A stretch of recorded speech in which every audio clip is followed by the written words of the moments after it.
alamati anak soleh iku papat ba'dane mukmin anut ing syariat kang dihendisane alus ngendikane kapindo mulya anut ing wong tuwane. Badan kurus kurang makan, badan gendut kebanyakan makan, mumpung salam belum saya ucapkan, yang mau ke WC saya persilahkan. Pak Sukiman mangap-mangap, pergi ke pasar membeli duku.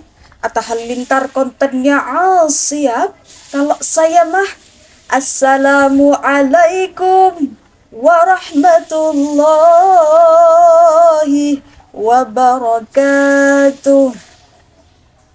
Alhamdulillah, alhamdulillahilladzi afani mimma btalaka bihi wa faddalani ala kathirin mimman khaliqa tafdila. Amma ba'd. Dewan juri yang arif dan bijaksana, yang laki-laki tampannya Mbak Arjuna, yang perempuan cantiknya Mbak Bidadari yang turun dari surga, Masya Allah, serta kerabatku, para dai-daiyah yang insya Allah dirahmati Allah. Tak punya ayang, punyanya sahabat, para penonton semua, apa kabar? Sehat? Alhamdulillah.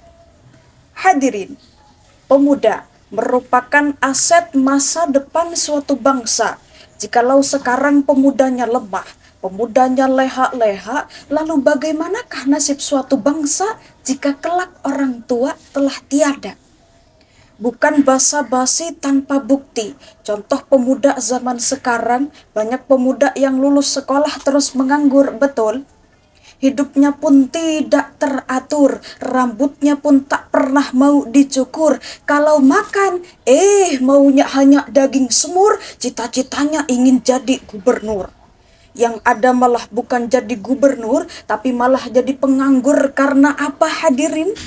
Karena hobinya hanya mendengkur di atas kasur.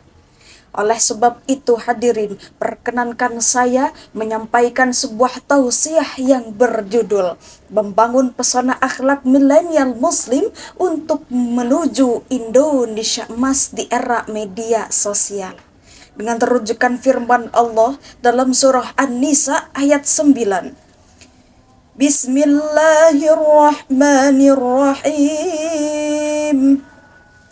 وَلْيَخْشَى الَّذِينَ لَوْ تَرَكُوا مِنْ خَلْفِهِمْ ذُرِّيَّةً ضِعَافًا خَافُوا عَلَيْهِمْ.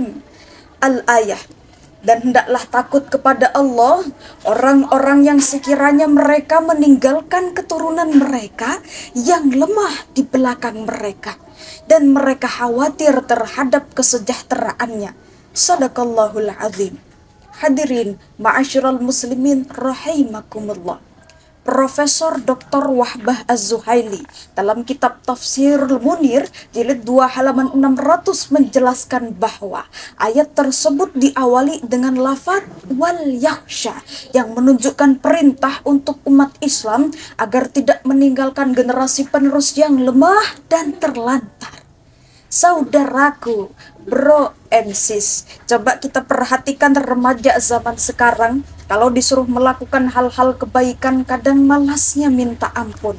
Seperti contoh, ketika disuruh mengaji 10 menit bilangnya ngantuk, 20 menit rasanya tambah tua, apalagi 30 menit bisa-bisa tambah mabuk. Giliran disuruh internetan, main game online, dan apa tuh sekarang aplikasi yang biasanya bikin orang suka joget-joget, hadirin?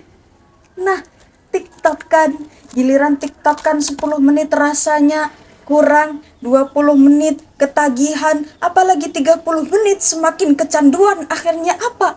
Akhirnya ya minta nambah lagi, betul?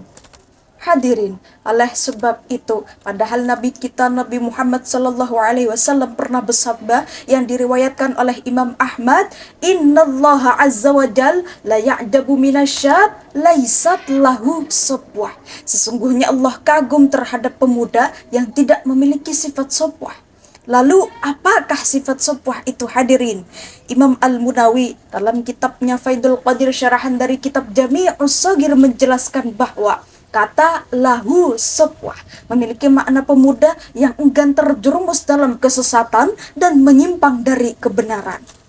Timbul pertanyaan, lalu bagaimanakah kita dapat membangun pesona akhlak milenial muslim di era media sosial?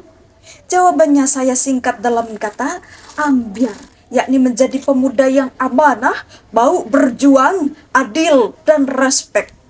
Sebagaimana yang dikatakan oleh Imam Al-Alawi Al-Haddad Sahibur Ratib dalam kitabnya Risalatul Mu'awanah, fa'arid jami'a niyatika wa akhlaqika wa a'malika wa aqwalika 'alal kitabi was sunnah. Fokuskan, luruskan niatmu, akhlakmu, perkataanmu, perbuatanmu pada Al-Quran dan Sunnah. Hadirin, karena tak ada ceritanya orang bilang wahai kakek-kakek harapan bangsa, tak ada ceritanya orang bilang wahai nenek-nenek harapan bangsa, yang ada harapan bangsa pemuda, harapan agama pemuda, harapan dewan juri semua ia pemuda, betul. Demikianlah yang dapat saya sampaikan. Sekian dan mohon maafkan. Kuntilanak datang bergaya, datang kemari dengan kebaya. Para hadirin, jangan memandang saya terlalu lama, nanti makin terpesona. Ihdinas siratal mustaqim. Assalamu alaikum warahmatullahi wabarakatuh.